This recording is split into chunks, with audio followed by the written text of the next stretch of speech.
We're having a really interesting conversation today about having too much of one element in astrology, and I want to weigh in on this. If you have too much water in your chart, again, masculine or feminine, you determine that. Um, a lot of water makes you really emotional, really intuitive, but also really ungrounded because sometimes your emotions override your logic.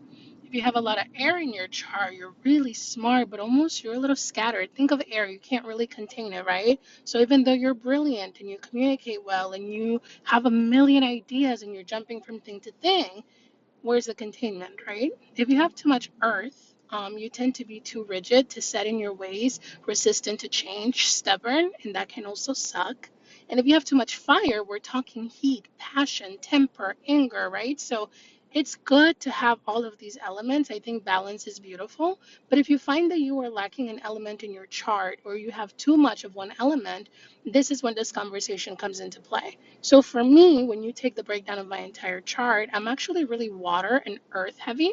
The beauty of that is that earth balances water. It kind of grounds me a little bit, but the water is just that depth of emotion, me being a coach, me being so intuitive, right?